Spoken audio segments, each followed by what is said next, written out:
ഞങ്ങൾ നിയമസഭയ്ക്കകത്ത് അഴിമതി ആരോപണം ഉന്നയിച്ചിരുന്നു. ആ അഴിമതി ആരോപണം ഉന്നയിച്ചപ്പോൾ അതിന് മറുപടി പറഞ്ഞ മുഖ്യമന്ത്രി ഇത് നിയമപരമായി നടന്ന ഇടപാടാണെന്നും ഇത് സംബന്ധിച്ച് ഈ കമ്പനിക്ക്, ആലുവയിലെ കമ്പനിക്ക് അദ്ദേഹത്തിന്റെ മകളുടെ കമ്പനി സോഫ്റ്റ്വെയർ സേവനങ്ങൾ നൽകിയിട്ടുണ്ടെന്നും എന്നാൽ ഇൻകം ടാക്സിന്റെ ഇന്ററിം ബോർഡ് അവർ പറയുന്നത് കേൾക്കാനുള്ള അനുവാദം കൊടുത്തില്ല. അവരെ കേൾക്കാനുള്ള അവരുടെ അവകാശം നിഷേധിക്കപ്പെട്ടു. അതുകൊണ്ടാണ് ഇങ്ങനെ ഏകപക്ഷീയമായിട്ടൊരു വിധി വന്നത് എന്നാണ് മുഖ്യമന്ത്രി നിയമസഭയിൽ പറഞ്ഞത്.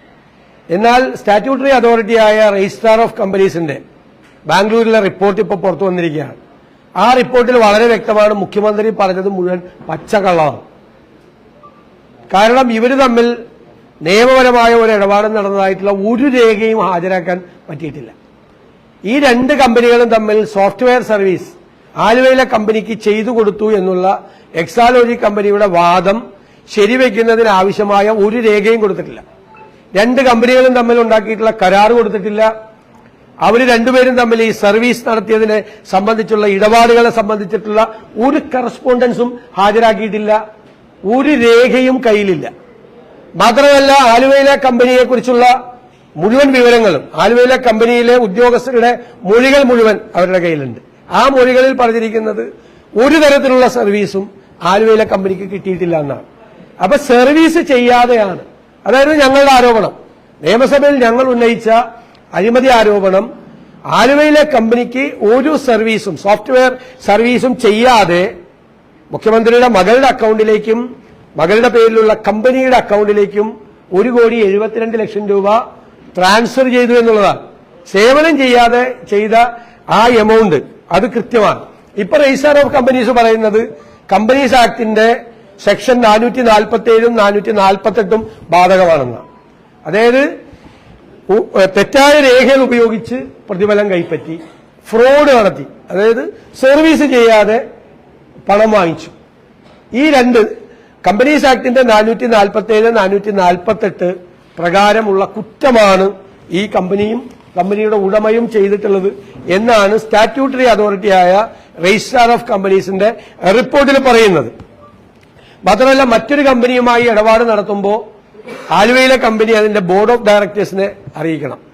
ആ കമ്പനിയിൽ നമ്മുടെ KSIDC കൂടി ഭാഗമാണ് ആ കമ്പനിയുടെ. അവർ ബോർഡ് ഓഫ് ഡയറക്ടേഴ്സിനെ അറിയിച്ചിട്ടില്ല മറ്റൊരു കമ്പനിയുമായിട്ടുള്ള ഡീൽ നടത്തിയത്. അത് സെക്ഷൻ 188 വയലേഷനാണ്. അത് മാത്രമല്ല ഈ മാസപ്പടി സംബന്ധിച്ച വിവാദങ്ങൾ ഉയർന്നപ്പോൾ ഇത് താൽക്കാലികമായി കമ്പനിയുടെ പ്രവർത്തനങ്ങൾ നിർത്തിവെക്കാൻ ഈ കമ്പനിയുടെ ഉടമ രജിസ്ട്രാർ ഓഫ് കമ്പനീസിന് ഒരു അപേക്ഷ കൊടുത്തിരുന്നു. ആ അപേക്ഷയിലും ഇതുവരെയുള്ള ഒരു ഡീറ്റെയിൽസും പറഞ്ഞിട്ടില്ല. അതുകൊണ്ട് ഇത് കള്ളപ്പണം വെളുപ്പിച്ചതിന്റെയും അതിന്റെ നിയമത്തിന്റെയും, അതായത് മണി ലോണ്ടറിംഗ് ആക്ടിന്റെ, പ്രിവെൻഷൻ ഓഫ് മണി ലോണ്ടറിംഗ് ആക്ടിന്റെയും പ്രിവെൻഷൻ ഓഫ് കറപ്ഷൻ ആക്ടിന്റെയും പരിധിയിൽ വരും എന്നാണ് ഇതിന്റെ ഫൈൻഡിങ്. അതാരാ അന്വേഷിക്കേണ്ടത്? അവരാണ് വിഷയം. പ്രിവെൻഷൻ ഓഫ് മണി ലോണ്ടറിംഗ് ആക്ടിന്റെ പ്രൊവിഷനിൽ വന്നാൽ അത് അന്വേഷിക്കേണ്ടത് എൻഫോഴ്സ്മെന്റ് ഡയറക്ടറേറ്റ് ആണ്. പ്രിവെൻഷൻ ഓഫ് കറപ്ഷൻ ആക്ടിന്റെ പരിധിയിൽ വന്നാൽ അത് അന്വേഷിക്കേണ്ടത് CBI ആണ്. അപ്പൊ CBIയും EDയും അന്വേഷിക്കേണ്ട കേസാണ് ഇത് എന്ന് രജിസ്ട്രാർ ഓഫ് കമ്പനീസ് എന്ന് പറയുന്ന സ്റ്റാറ്റ്യൂട്ടറി അതോറിറ്റി സർക്കാരിന് റിപ്പോർട്ട് കൊടുക്കുന്നു. കേന്ദ്ര സർക്കാർ ഇപ്പൊ എന്താ ചെയ്തിരിക്കുന്നത്? കേന്ദ്ര സർക്കാർ കോർപ്പറേറ്റ് കാര്യ മന്ത്രാലയത്തെ കൊണ്ട് ഇത് അന്വേഷിപ്പിക്കും. അത് തന്നെ ഇവർ തമ്മിലുള്ള ഏർപ്പാടിന്റെ ഭാഗമാണ്. ഇത് CBIയോ EDയോ അന്വേഷിക്കേണ്ട കേസാണെന്നും കമ്പനീസ് ആക്ടിന്റെ വയലേഷൻ 447 448 188 വകുപ്പുകളുടെ ലംഘനമാണെന്നും കൃത്യമായി രജിസ്ട്രാർ ഓഫ് കമ്പനീസ് പറയുന്നു. അത് അന്വേഷിക്കേണ്ടതാണ് എന്ന് പറയുന്നു. അവർ ശുപാർശ ചെയ്യുന്നു. അത് CBIയെ കൊണ്ടും EDയെ കൊണ്ടും അന്വേഷിക്കാതെ കോർപ്പറേറ്റ് മന്ത്രാലയത്തെ കൊണ്ട് അത് അന്വേഷിപ്പിക്കുന്നത് സംഘപരിവാർ നേതൃത്വവും CPM നേതൃത്വവും പിണറായി വിജയനും തമ്മിലുള്ള അവിഹിത ബന്ധത്തിന്റെ ഭാഗമാണ് യഥാർത്ഥത്തിൽ അന്വേഷിക്കാത്തത്. അതാണ് ഇവിടെ നടന്നിരിക്കുന്നത്. അപ്പൊ ഞങ്ങൾ ആവശ്യപ്പെടുന്നത് ഈ ഫൈൻഡിംഗ് ഉള്ളതുകൊണ്ട് അഴിമതി നിരോധന നിയമത്തിന്റെയും കള്ളപ്പണം വെളുപ്പിക്കൽ വിരുദ്ധ നിയമത്തിന്റെയും പരിധിയിൽ വരുന്നതുകൊണ്ട് അതുമായി ബന്ധപ്പെട്ട ഏജൻസികളാണ് അന്വേഷിക്കേണ്ടത്. ആ ഏജൻസികളെയും പൂർണ്ണമായി വിശ്വസിക്കാൻ പറ്റാത്തതുകൊണ്ട് കോടതിയുടെ മേൽനോട്ടത്തിൽ ഒരു അന്വേഷണം നടത്തണം എന്നാണ് ഞങ്ങൾ ആവശ്യപ്പെടുന്നത്. അതാണ് ഞങ്ങളുടെ ഡിമാൻഡ്. അല്ല, ഇത് അന്വേഷിക്കേണ്ട ഏജൻസി രണ്ട് ഏജൻസിക്ക് അന്വേഷിക്കാൻ പറ്റുള്ളൂ. ഒന്ന് CBIക്ക്, കാരണം കേരളത്തിലെ വിജിലൻസ് അന്വേഷിച്ചാൽ പോരല്ലോ. ഇത് ഇന്റർ സ്റ്റേറ്റ് റാമിഫിക്കേഷൻസ് ഉള്ള കേസാണ്, രണ്ട് സംസ്ഥാനങ്ങൾ ബന്ധപ്പെട്ടിട്ടുള്ള. അപ്പൊ CBIക്ക് അന്വേഷിക്കാൻ പറ്റുള്ളൂ. പ്രിവെൻഷൻ ഓഫ് കറപ്ഷൻ ആക്ട് വരുന്ന വയലേഷൻ, കറപ്ഷൻ നടന്നിട്ടുണ്ടെന്നാണ് ഫൈൻഡ്. അപ്പൊ CBIക്ക് അന്വേഷിക്കാൻ പറ്റുള്ളൂ. കർണാടക പോലീസിനോ കേരള പോലീസിനോ കർണാടക വിജിലൻസിനോ കേരള വിജിലൻസിനോ അവരുടെ ജൂറിസ്ഡിക്ഷനിൽ വരില്ല. അപ്പൊ CBI ആണ്. Money laundering act, prevention of money laundering act അനുസരിച്ചുള്ള വയലേഷൻ അന്വേഷിക്കേണ്ടത് എൻഫോഴ്സ്മെന്റ് ഡയറക്ടറേറ്റ് ആണ്. അത് രണ്ടും അന്വേഷിക്കാതെ കോർപ്പറേറ്റ് മന്ത്രാലയത്തിന് എന്താ അന്വേഷിക്കാൻ? അതിനേക്കാളും പ്രധാനപ്പെട്ട സ്റ്റാറ്റ്യൂട്ടറി അതോറിറ്റി അല്ലേ? മന്ത്രാലയത്തെക്കാൾ പ്രധാനപ്പെട്ട സ്റ്റാറ്റ്യൂട്ടറി അതോറിറ്റിയാണ് ROC, രജിസ്ട്രാർ ഓഫ് കമ്പനീസ്.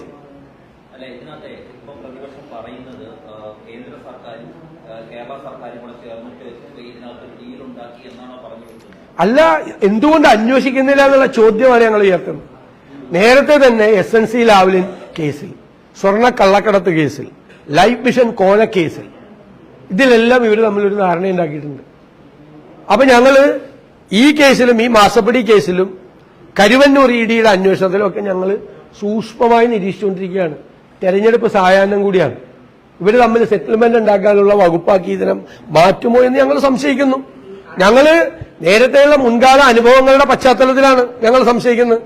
അതിനോട് ആഡ് ചെയ്യാനുള്ള ഒരു കാര്യം, ഈ ഇന്നലെ പുറത്തു വന്ന റിപ്പോർട്ട് ROCയുടെ സൈറ്റിൽ ഇപ്പോൾ ഇല്ല. ആ റിപ്പോർട്ട് ഉണ്ട്, പക്ഷെ റിപ്പോർട്ടിന്റെ ഹെഡിംഗ് ഉണ്ട്, എക്സാമിനെതിരായ റിപ്പോർട്ട് എന്നുള്ള ഹെഡിംഗ് ഉണ്ട്, പക്ഷെ അതിലേക്ക് കണ്ടന്റ് ഇല്ല.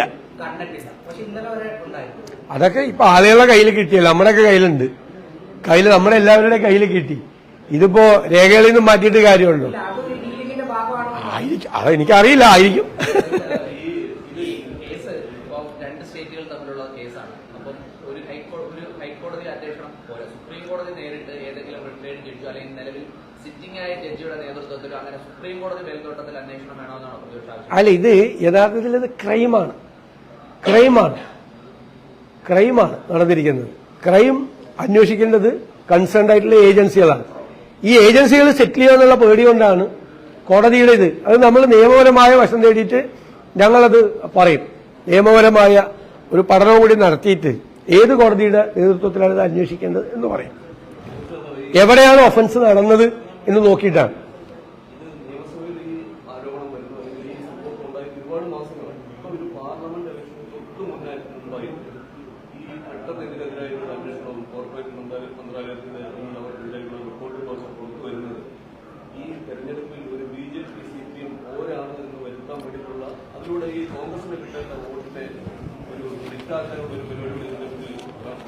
അല്ല, അത് നടക്കുന്നുണ്ടല്ലോ, അത് കുറെ നാളുകളായിട്ട് നടക്കുന്നുണ്ട്. നവകേരള സദസ് തന്നെ ഉണ്ടാക്കിയത് അതിന് വേണ്ടിയിട്ടാണ്, പാളിപ്പോയെന്ന് മാത്രമേ ഉള്ളൂ. താങ്കൾ പറഞ്ഞ ഒരു അജണ്ട സെറ്റ് ചെയ്യാൻ വേണ്ടിയിട്ടാണ് BJPയും CPM തമ്മിൽ ഒരു വലിയ ഫൈറ്റ് നടക്കുന്നു. അതിനാണ് ഗവർണർ മുഖ്യമന്ത്രി നാടകങ്ങൾ ഉണ്ടായത്. അതിനു വേണ്ടിയിട്ടാണ് സാമ്പത്തിക കാര്യങ്ങളിൽ കേന്ദ്ര ഗവൺമെന്റും സംസ്ഥാന ഗവൺമെന്റും പ്രശ്നമാണ് എന്ന് വരുന്നത്. ഇപ്പൊ സുപ്രീം കോടതിയിലേക്ക് പോകുന്നത്, ഇപ്പൊ സമരം ചെയ്യാൻ പോകുന്നത്, ഇതെല്ലാം ഈ അജണ്ട സെറ്റ് ചെയ്യാൻ വേണ്ടിയാണ്, രാഷ്ട്രീയമായ അജണ്ട. ഇതുപോലെ തന്നെയാണ് കഴിഞ്ഞ പ്രാവശ്യം ചെയ്തത്. നിയമസഭാ തെരഞ്ഞെടുപ്പിന് തൊട്ടു മുമ്പ് കേരള സർക്കാരിനെ വേട്ടയാടുന്നു കേന്ദ്ര ഏജൻസികൾ, മനസ്സിലായില്ലേ? പിണറായി വിജയനെ വേട്ടയാടുന്നു എന്ന് BJP ഗവൺമെന്റ് വേട്ടയാടുന്നു എന്ന് വരുത്തി തീർക്കുക, എന്നിട്ട് സെറ്റിൽ ചെയ്യുക. ഈ ഗവർണറെ കൊണ്ട് ഗവർണറും മുഖ്യമന്ത്രിയും തമ്മിലുള്ള കാര്യത്തിൽ ഞങ്ങളെടുത്ത നിലപാട് അതുകൊണ്ടല്ല. അവരേത് സമയത്ത് സെറ്റിൽ ചെയ്യും. ഇതിനു മുമ്പ് നിരവധി പ്രാവശ്യം സെറ്റിൽ ചെയ്തിട്ടുണ്ട്. അങ്ങോട്ടും ഇങ്ങോട്ടും ഒരുമിച്ച് ചേർന്നുകൊണ്ട് നിയമവിരുദ്ധമായ കാര്യങ്ങൾ ചെയ്തിട്ടുണ്ട്. ഇടയ്ക്ക് ഇവർ തമ്മിൽ ഭയങ്കര ഫൈറ്റ്. മനസ്സിലായി? ഇതെല്ലാം ജനങ്ങളെ കബളിപ്പിക്കുന്നതിന് വേണ്ടിയിട്ടാണ്. അക്ഷരാർത്ഥത്തിൽ സംഘപരിവാർ ശക്തികളും കേരളത്തിലെ CPM നേതൃത്വവും തമ്മിൽ ഒരു അവിഹിതമായ ബന്ധമുണ്ട്. 3 കേസുകൾ അതിൽ ഏറ്റവും വലിയ തെളിവാണ്. ഇപ്പൊ കരുവന്നൂരിൽ നോക്കിക്കോ നിങ്ങൾ, കരുവന്നൂരിൽ ബഹളമൊക്കെ ഉണ്ടാക്കുവാണ്. അവസാനം അവിടെ തൃശൂർ പാർലമെന്റ് ഇലക്ഷന്റെ സെറ്റിൽമെന്റിലേക്കാണ് പോകുന്നത്. നമുക്ക് നോക്കാം, കാത്തിരുന്ന് കാണാം. ഈ നിലപാടില് ഈ CPM ഭാഗമായി കേന്ദ്ര ഏജൻസികൾ പിന്തുണയ്ക്കുന്നതാണ് അവർ ആരോപണമായി ഉന്നയിക്കുന്നത്. ഇപ്പൊ നാഷണൽ ഹെറാൾഡ് കേസ്, വയലാരവിയുടെ മകനെതിരെ സമാനമായി കമ്പനി ആക്ട് അനുസരിച്ചുള്ള കേസ് വരുന്നു. അങ്ങക്ക് തന്നെ കേന്ദ്ര ഏജൻസിയെ കുറിച്ചറിയാം, അങ്ങേക്ക് തന്നെ ED അങ്ങക്കെതിരെ കേസ്. അപ്പൊ ഇങ്ങനെ രാഷ്ട്രീയ എതിരാളികളെ ഇങ്ങനെ BJP കേന്ദ്ര സർക്കാർ ഇങ്ങനെ വേട്ടയാടുന്നുണ്ട്. AICC കോൺഗ്രസിന്റെ നിലപാടാണ്. പക്ഷെ കേരളത്തിൽ വരുമ്പോൾ മാത്രം ഇത്തരം കേസ് കേന്ദ്ര ഏജൻസികൾ ഇങ്ങനെ വരുന്ന രാഷ്ട്രീയപരമായ ആക്രമണത്തെ അങ്ങ് പൂർണ്ണമായി ഈ കേന്ദ്ര ഏജൻസിക്കൊപ്പം നിൽക്കുക, മറ്റ് വിഭാഗങ്ങളിൽ മറിച്ചൊരു അഭിപ്രായം പറയും. നല്ല മനോഹരമായ ചോദ്യമാണ്. ഞാൻ അതിന് ഉത്തരം പറയാം. നല്ല ചോദ്യമാണ്. താങ്കൾ അഭിനന്ദിക്കുന്നു ആ ചോദ്യം ചോദിച്ചത്. ഇങ്ങനെ ഒരു കേസ് ഉണ്ടായി. ഈ കേസ് ആദ്യം വന്നത് ഇൻകം ടാക്സ് അതോറിറ്റിയാണ്. ഇൻകം ടാക്സിന്റെ സ്റ്റാറ്റ്യൂട്ടറി അതോറിറ്റിയാണ്. ഇൻകം ടാക്സ് ആക്ട് പ്രകാരം ഫോം ചെയ്ത ഒരു ട്രൈബ്യൂണലാണ് ഈ വിധി ആദ്യം ഉണ്ടായത്. അവർക്കിത് കണ്ടുപിടിക്കാനുള്ള അധികാരമുള്ളൂ. രണ്ടാമത് ഇത് രജിസ്ട്രാർ ഓഫ് കമ്പനീസിന്റെ പരാതി പോയി, കമ്പനി ആക്ട് വയലേറ്റ് ചെയ്തിട്ടുണ്ടാകും. അപ്പൊ ഫൈൻഡിങ് വന്നു. രണ്ട് ഫൈൻഡിങ്ങും സമാനമായ ഫൈൻഡിംഗ് ആണ്, തെളിവുകളുടെ പിൻബലത്തോടു കൂടിയിട്ടുള്ള ഫൈൻഡിംഗ് ആണ്. എന്നിട്ട് നമ്മുടെ മുമ്പിൽ ഒരു കേസ് വരികയാണ്. പ്രിവെൻഷൻ ഓഫ് കറപ്ഷൻ ആക്ട് അനുസരിച്ചും prevention of money laundering act അനുസരിച്ചും ഇത് കേസെടുക്കേണ്ടതാണ് എന്ന് പറയാം. സെക്ഷൻ 447ന്റെയും കമ്പനീസ് ആക്ടിന്റെ 447ന്റെയും 188ന്റെയും വയലേഷൻ ഉണ്ടായെന്ന് പറയാം. അപ്പൊ അതനുസരിച്ച് കേസെടുക്കാൻ കോമ്പിറ്റന്റ് ആയ ഏജൻസി CBIയും EDയും ഉള്ളൂ നിയമത്തിൽ. ഞങ്ങള് CBIക്ക് EDക്കും അല്ല എതിര്, അതിനെ രാഷ്ട്രീയമായി ഉപയോഗിക്കുന്നതിന്. ഇവിടെ CBIയും EDയും വന്നില്ലല്ലോ, അവരെ രാഷ്ട്രീയമായി ഉപയോഗിക്കുന്നതിനാണ് ഞങ്ങളെതിര്. രാഷ്ട്രീയ എതിരാളികളുടെ കഥ കഴിക്കാൻ കേന്ദ്ര ഏജൻസികളെ ഉപയോഗിക്കുന്നതിനാണ് എതിര്, ഏജൻസികൾക്കല്ല എതിര്. ഇപ്പോഴും ജനങ്ങൾ CBI അന്വേഷിക്കണം എന്ന് പറഞ്ഞ് ഹൈക്കോടതിയിൽ പോകുന്നില്ലേ? അപ്പൊ CBI ഒരു കേസിൽ അന്വേഷിക്കേണ്ട എന്ന് പറഞ്ഞാൽ ഈ കേസിലെ പ്രതികൾ രക്ഷപ്പെടും. വേറെ ഒരു ഏജൻസിയില്ല. നിയമപ്രകാരമുള്ള കോമ്പിറ്റന്റ് ഏജൻസി CBIയും EDയും തന്നെയാണ്. അവര് മിസ്യൂസ് ചെയ്താൽ ഞങ്ങൾ ഗവൺമെന്റിന്റെ കൂടെ നിൽക്കും, സർക്കാരിന്റെ കൂടെ നിൽക്കും. കേന്ദ്ര സർക്കാർ പിണറായി വിജയനെയോ അല്ലെങ്കിൽ സംസ്ഥാന ഗവൺമെന്റിനെയോ നിയമവിരുദ്ധമായി തെറ്റായ വഴിയിൽ കൂടി കൊണ്ടുപോയി അവർക്കെതിരായിട്ട് അന്വേഷണം നടത്താൻ തീരുമാനിച്ചാൽ ഞങ്ങൾ അവരെ കൂടെ നിൽക്കും. തോമസ് ഐസക്കിന്റെ കേസ് വന്നപ്പോൾ ഞാൻ എന്താ പറഞ്ഞത്? തോമസ് ഐസക്കിന്റെ കേസ് വന്നപ്പോ ഞാൻ എന്റെ നിലപാട് പറയായിരുന്നു.